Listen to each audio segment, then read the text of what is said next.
everyone, welcome back to the channel. I hope you all are doing really very well. If you are new to my channel, my name is Rachna. I upload here every day about homemaking and my lifestyle too. If you like such content, then don't forget to subscribe my channel for my upcoming interesting videos. और आज दिन है Thursday यानी कि बृहस्पतिवार and ये vlog मैंने वहीं से स्टार्ट किया है जहाँ से कि मैंने व्लॉग को एंड किया था।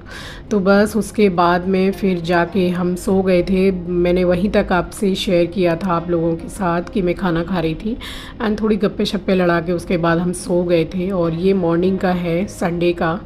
तो बस यहाँ पे पानी गर्म कर रही हूँ। फ़िलहाल अभी सब सो रहे हैं, मैं और मम्मी उठ गए हैं क्योंकि अब कल की हमारी ट्रेन थी यानी कि मंडे अर्ली मॉर्निंग एकदम 5 बजे की। तो ये भी बिल्कुल अर्ली मॉर्निंग का टाइम है, अभी अंधेरा ही है एंड हम उठ गए हैं। आज हम जा रहे हैं द्वारिकाधीश जी के मंदिर में दर्शन करने और जन्मभूमि जाएंगे दर्शन करने के लिए। तो ये 2 जगह हमारी रह गई थी, तो बस ऑटो वाले भैया को ही बुला लिया है हमने क्योंकि वो मथुरा से ही हैं और थोड़ी देर के बाद वो आ जाएंगे। तो बस उठ के मम्मी तो पानी वगैरह पी के चली गई थी नहाने के लिए और यहाँ मैं उठी हूँ। तो ये पानी गर्म कर लिया है मैंने और आज मैंने पानी के साथ कुछ नहीं लिया है, जस्ट मैंने प्लेन वाटर ही लिया है। और यहाँ पे क्या, मैं तो अपने जैसे गांव भी कभी जैसे कितने कितने सालों में हम जाते हैं तो यही मुझे देखने को मिलता है कि सब नीचे बैठकर ही खाना बनाते हैं। हालांकि किचन प्लेटफॉर्म है बट आदत है अपनी नीचे बैठ के पटा पे बैठ के। तो यहाँ पे वैसे ही मामी भी बनाती हैं, तो बस जहाँ जैसा है वो उसी के रंग में ढल जाना चाहिए। तो बस यहाँ पे पानी पी के ब्रश कर लिया है मैंने, मम्मी नहा के रेडी हो गई हैं और अब मैं जा रही हूँ नहाने के लिए। और अभी भी आप देख सकते हैं पूरा ही अंधेरा है और अप्रॉक्स हम शायद 3:30 या 3:45 बजे इस तरीके से उठ गए थे और दर्शन करके भी जल्दी आ गए थे।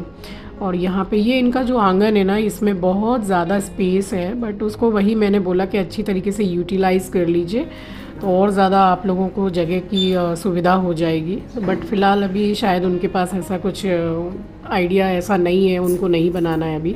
तो यहाँ पे ये बड़ा सा आम का पेड़ इस तरीके से बोला कि बहुत सारे फल सब्जियाँ वगैरह लगाई थी बट बंदर इतने ज़्यादा हैं कि सब खा जाते हैं, यहाँ तक कि बैंगन वगैरह भी खा जाते हैं। तो बोला कि उसके बाद में फिर लगाया ही नहीं। तो इसी तरीके से जगह अभी ऐसी पड़ी हुई है और बस मैं भी नहा ली हूँ, कपड़ा मैंने सुखा दिए हैं। ज़्यादा कुछ कपड़े धोए नहीं हैं, जो थोड़े बहुत धोए थे होटल में। और यहाँ पर बस नाइटी ही वॉश कर ली है और आज का ही दिन हम लोगों के पास है। फिर तो कल एकदम अर्ली मॉर्निंग हमारी ट्रेन है और ऑटो वाले भैया आ ही गए हैं, कॉल कर दिया उन्होंने, तो बाहर ही खड़े हुए हैं। तो बस यहाँ से अभी फ़िलहाल हम लोगों ने कुछ भी चाय नाश्ता कुछ भी नहीं, हम लोगों ने उनको डिस्टर्ब भी नहीं किया। सब सो रहे थे, मामी हालांकि उठी थी, नैना भी उठी थी बट हमने बोला तुम लोग सो जाओ। और बस खाली नैना को थोड़ी देर के लिए उठा लिया था कि गेट वगैरह बंद कर लो, हम निकल रहे हैं। तो यहाँ रेडी हो गए थे और आज ये बिल्कुल ही ये तो और सबसे ज़्यादा कम प्राइस का यही सूट था, शायद 420 या कुछ ऐसे दुपट्टा लेकर, और सबसे ज़्यादा कंफर्टेबल भी यही था। तो क्वालिटी अच्छी है, कम प्राइस है बट ऐसा नहीं कि जैसे पहनने से गल जाएगा या ख़राब है। तो ये देखिए इतना बड़ा पेड़ लगा रखा है, ये आम का है और तुलसी वगैरह भी काफ़ी लगा रखी है बट बंदर सब खा जाते हैं, इसलिए अब वो लोग लगाते ही नहीं हैं। तो ये रात के समय पे आपको अच्छी तरीके से दिखा नहीं पाई थी, इसलिए दिखा रही हूँ। तो जगह काफ़ी बड़ी है और निकल गए थे हम लोग। और द्वारकाधीश में भी कुछ भीड़ का लेवल कम नहीं था। तो बस यहाँ पर बंदर आप देख सकते हैं, झुंड के झुंड है यहाँ पर और जन्मभूमि में बस पहुँचने ही वाले हैं।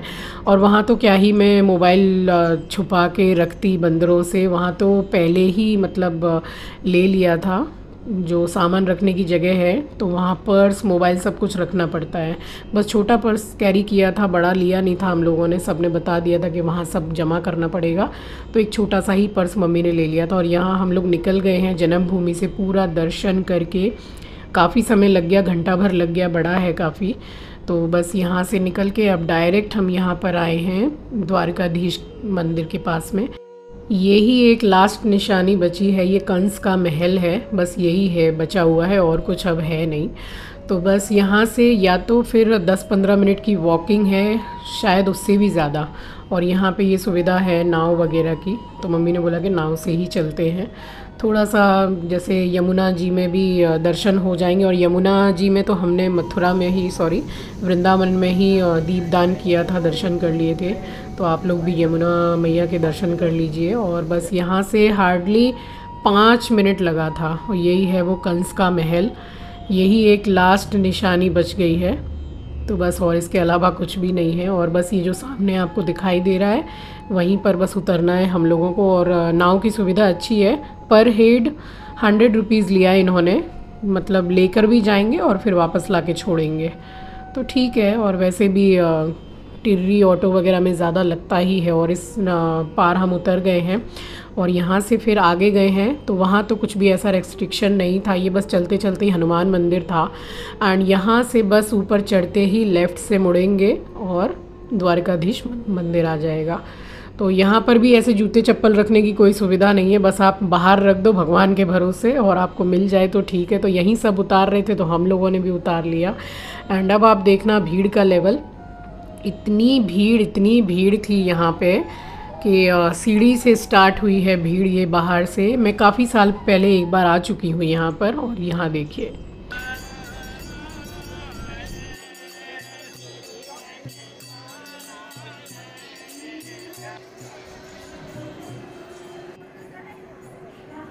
और यहाँ पर भी भगवान को भोग लग रहा था, पर्दा लगाया हुआ है अभी। और हम जहाँ भी गए, क्योंकि हम इतनी सुबह अर्ली मॉर्निंग निकलते हैं कि हम लोगों को जैसे मंदिर में आरती हो रही हो या भगवान को भोग लग रहा हो तो ऐसा मिलता ही है।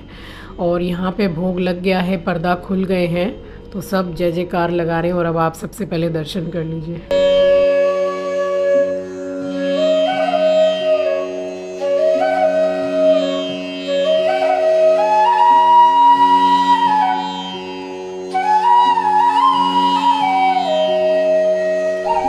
यहाँ पे दर्शन करके फिर उसके बाद बाहर निकले हैं। एंड सैटरडे को जब हम पहुँचे थे तभी अनिकेत बोल रहा था कि यहाँ पे कचौड़ी वगैरह बहुत अच्छी मिलती, तो हमने सोचा शायद यही दुकान है। और यहाँ इस दुकान में भीड़ भी अच्छी खासी थी और सब कुछ गरम गरम बन रहा था, नॉर्मल कचौड़ी और जो वहाँ की फ़ेमस है बेडमी वो और जलेबियाँ। तो फिर हमने क्या किया कि सबके लिए ही घर के लिए नाश्ता यहीं से ले लिया था एंड एक पैक करवा लिया था ऑटो वाले भैया के लिए।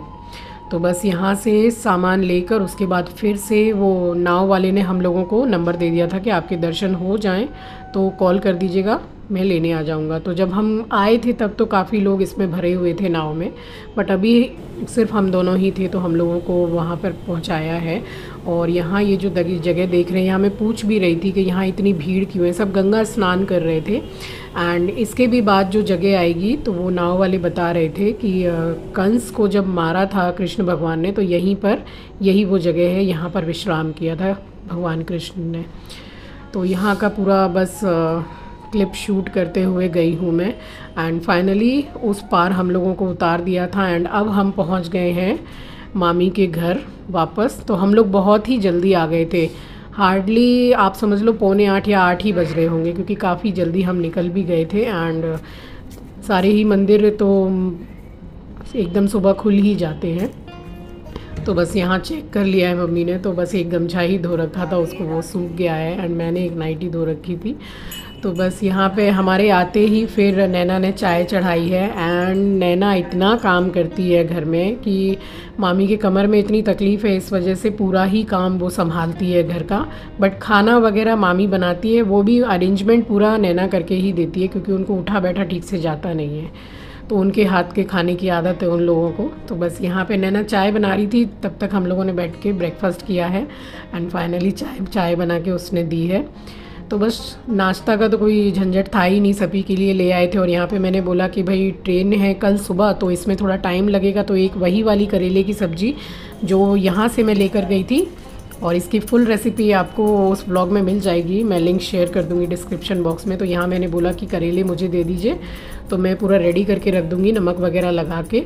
और शाम को यानी कि जब सबका रात में खाना वगैरह हो जाएगा तब मैं बैठ के बना लूँगी, क्योंकि फिर टाइम ही नहीं था। और इसके साथ में एक आलू की भुजिया बना दी थी मामी ने, वो रात के 2:30 बजे 3 बजे उठ के ही बना दी थी। एंड घी के ही पूरे पराठे बनाए थे, तो 8-10 पराठे, आलू की भुजिया और ये करेले की सब्ज़ी। तो थोड़ी सी करेले की सब्ज़ी हम ले गए थे, बाकी इनको ही छोड़ गए थे। तो यहाँ पे रेडी कर लिया था पूरा करेला। एंड ये जो इतने साल बाद में मम्मी आई है, जब भी आती हैं तो ये साड़ी लेकर आई थी नैना के लिए एंड 2 साड़ी लाई थी मामी के लिए। तो होता है ना कि जैसे आई हैं तो कुछ नेक देते हैं, तो वही साड़ी पे जो भी उनकी मतलब मन की है, श्रद्धा है, बस उस हिसाब से साड़ी पे थोड़े पैसे रख के दिए हैं। और आप देखिए कितना मान सम्मान से पूरे सर माथे लगा रही हैं। तो आजकल ये सब कहाँ देखने को मिलता है। तो वही बस इन्होंने नैना को दिया एंड मामी को दिया। एंड मैं जब निकली हूँ तब मुझे भी मामी ने साड़ी दी है, मम्मी को साड़ी दी है। तो इस तरीके से दिया जाता है। एंड जब दिया है तब सब्जी काट रही थी, फिर गई हैं, हाथ धोकर आई हैं एंड पैर छू रही हैं। हालांकि इनको झुका नहीं जाता है, बट मान सम्मान में कोई कमी नहीं रखी है इन्होंने। तो बस यहाँ पे सब साग सब्जी वगैरह काटना मेरा हो गया था। जस्ट करेला ही मैंने बस रेडी करके रखे थे और इसमें बाद में नमक डाल के मैंने रख दिया था ताकि कड़वे बिल्कुल भी ना रहें। फिर भी करेला है, हल्का तो रहता ही है कड़वा, बट उतने भी नहीं रहते हैं, खाने लायक तो हो जाते हैं। तो यहाँ पे नमक डाल के अच्छी तरीके से मैंने रख दिया था इसको। एंड उसके बाद भी मैंने जब सबका खाना रात में हो गया है तब मैं बैठी इसको बनाने के लिए। और इसको बनाने में टाइम ही कितना लगता है, जस्ट 5 से 7 मिनट। तो यहाँ रख दिए थे नमक डाल के।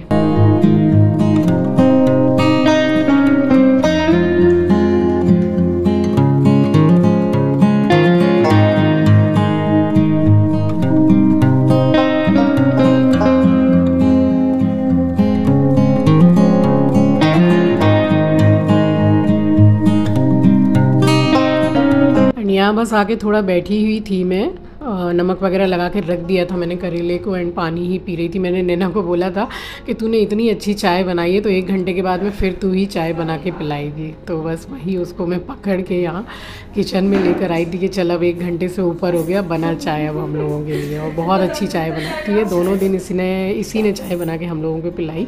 एंड ये बाबा बाहर से निकल रहे थे, तो ये अक्सर मामी के यहाँ आते हैं, जैसा मैंने देखा। बिठा के पानी वगैरह देती हैं। थोड़ी बातचीत यहाँ चल रही थी सत्ययुग एंड कलयुग की, तो वही बातचीत यहाँ चल रही थी। एंड उसके बाद जब बाबा चले गए थे तब मैंने देखा कि घर का ऑल टोटल यहाँ पे इनके मेड भी है, बट वही है कि थोड़े दिन काम करके फिर चली जाती हैं, लग के काम करती नहीं हैं। तो यहाँ पे आप देख सकते हैं पूरा झाड़ू पोछा एंड ऑल पूरा नैना ही घर में करती है, पढ़ती भी है, पूरा घर का काम भी संभालती है। तो ऑल टोटल काफ़ी समझदार लड़की है। और ये खाना मेरे लिए ही लगा रही। उसके बाद मैं सो गई थी 1-1.5 घंटा, क्योंकि बहुत सुबह के उठे हुए थे और हमारा वहाँ ऐसा कोई काम था नहीं। तो अब मैं उठी हूँ तो ये मेरे लिए ही खाना लगा रही है। तो वही जो रात की दाल बची हुई थी वो, आलू बैगन की सब्ज़ी, रोटी, चावल, और ये ही एकदम सोवर सिंपल वेज खाना, इतना टेस्टी। पानी पानी का भी फ़र्क होता है। जैसे हम अपने गांव भी बहुत सालों के बाद जब जाना होता है तो वहाँ पे जस्ट मिर्ची वगैरह तोड़ के भी खाने में डाल के बना दो तो स्वाद इतना अच्छा आता है जो यहाँ नहीं आता है। तो जगह जगह का पानी पानी का फ़र्क होता है। बहुत अच्छा खाना बना था। एंड उसके बाद नैना अब जा रही है क्योंकि कल की हमारी ट्रेन है। तो कुछ मथुरा के पेड़ा जो फेमस हैं, एक तो खुरचन वाले पेड़ा होते हैं, वो तो हमें मिले नहीं, बोला कि गर्मी में रख नहीं रहे हैं क्योंकि ख़राब हो जाते हैं।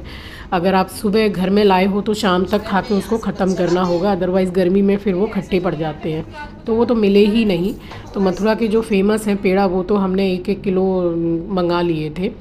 एंड बस यही दोनों भाई बहन गए थे। मेरी तो हिम्मत नहीं हो रही थी धूप को देख के। गर्मी यहाँ पे भी कुछ कम नहीं है, बट ये है कि यहाँ ड्राई है और कोलकाता में बिल्कुल स्वेटिंग अच्छी खासी होती है।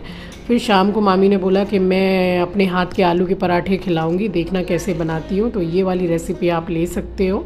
तो यहाँ धनिया इकट्ठा काट लिया है उन्होंने, आलू बॉईल कर लिए थे। सबसे पहले बहुत अच्छी तरीके से आलू को मैश किया है ताकि एक भी गुठल ना रह जाए।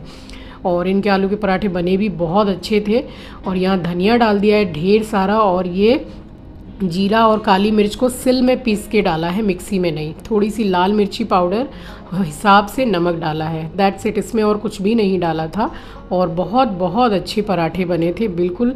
वो कहते हैं ना कि ज़्यादा प्यार मिला दिया था मामी ने, इकट्ठा ज़्यादा घी डाल के और स्लो गैस पर बिल्कुल करारे करारे सेक के हम लोगों को बिल्कुल गरम गरम एकदम एक एक पराठा निकाल के सेक के खिलाया इन्होंने हम लोगों को। तो आप देख सकते हैं कि कितना ज़्यादा मैश कर रही हैं। होता है ना कि आलू के पराठे जब बेलो तो थोड़े फट जाते हैं अगर गुठल वगैरह रहती है तो अच्छी तरीके से मैश करने के बाद में, और सेम जैसे मैं बनाती हूँ वैसे ही मामी भी बनाती हैं, वही पोटली टाइप बना के, जिससे कि बीच में बिल्कुल भी जैसे मोटा एक गट्टा टाइप का होता है आटे का वो नहीं रहेगा। तो यहाँ बस इसी तरीके से भर के इन्होंने, और देखिए बैठ नहीं पाती हैं लेकिन हमारी उन्होंने मेहमान नवाजी में और प्यार में कोई कमी नहीं रखी है। पूरा बैठ के अच्छी तरीके से बना के, हालांकि पानी एकदम पसीना पसीना हो जा रही थी, मैं बोल भी रही थी कि आप हटो मैं बना रही हूँ, बट नहीं, क्योंकि हम जस्ट एक ही दिन के लिए गए थे और यहाँ पे रहना इतना पॉसिबल भी नहीं था, क्योंकि 14-15 किलोमीटर की दूरी रोज़ हम लोगों को तय करनी पड़ती वहाँ आश्रम में जाने के लिए। और जहाँ हम रुके थे वहाँ पर जस्ट आधा किलोमीटर की दूरी थी, तो 10 मिनट भी नहीं लगता था गौरी गोपाल आश्रम पहुँचने में, और सारे मंदिर भी ज़्यादा वृंदावन में ही थे। तो इसलिए यहाँ पे हमने सोच ही लिया था कि 17 की हमारी टिकट है, तो 15 को भागवत कंप्लीट हो जाएगी, तब एक दिन के लिए यहाँ पर आके रुकेंगे। और यहाँ पे एकदम एक एक करके गर्मा गर्म पराठे बने हैं और फिर हम लोगों को दिए, हमने एकदम मज़े से खाए हैं, चटनी पराठा। और बस उसके बाद में फिर जब सारा खाना बन गया था तब फिर मैंने बैठ के करेले की सब्ज़ी बनाई थी, क्योंकि फिर टाइम नहीं था, 5 बजे की ट्रेन थी, तो मैंने सोचा इसको बना के रख दूँ। और आलू की भुजिया तो तुरंत ही बन जाती है। ये प्लेट लग गई थी मम्मी के लिए, और अभी मैं आपको अपनी प्लेट दिखाऊंगी। आलू का पराठा बिल्कुल अच्छे से घी में सेका हुआ, चटनी और आम का अचार भी इन्हीं के हाथ का डाला हुआ, बहुत टेस्टी। तो बस वो था, और उसके बगल में अमूल बटर भी रख दिया था। तो अब आप सोचोगे कितनी कैलोरीज़ हमारी 24 घंटे में बढ़ी होगी। तो वही मैं बोल रही कि भाई इतना भी प्यार मत दिखाओ कि पूरा 1 घंटा एक्स्ट्रा योगा करना पड़े। लेकिन बना बहुत ज़्यादा टेस्टी था। तो यहाँ पे खाना हमने अच्छी तरीके से खा लिया था, एंड उसके बाद मैं बैठी थी किचन में सब्ज़ी बनाने के लिए। तो कब इनके साथ बातचीत करते और घूमते फिरते हमारा 24 घंटा यहाँ मथुरा में मामी के घर में निकल गया, पता भी नहीं चला हम लोगों को। तो बस खाना खा के उसके बाद बैठ गई थी किचन में सब्ज़ी बनाने के लिए, और उसके बाद फिर जल्दी सो गए थे और उठे भी बहुत जल्दी थे क्योंकि ट्रेन थी दूसरे दिन। तो चलिए इसी के साथ आ गई हूँ इस वीडियो के एंड पर। उम्मीद करती हूँ वीडियो एंड रेसिपी दोनों ही आपको पसंद आई होंगी। नए हैं तो सब्सक्राइब कर लीजिएगा, शेयर करना मत भूलिएगा। अपना ख्याल रखिए, अपनों का ख्याल रखिए। Thanks for watching guys, love you, take care, bye bye, जय जय श्री राधे श्याम।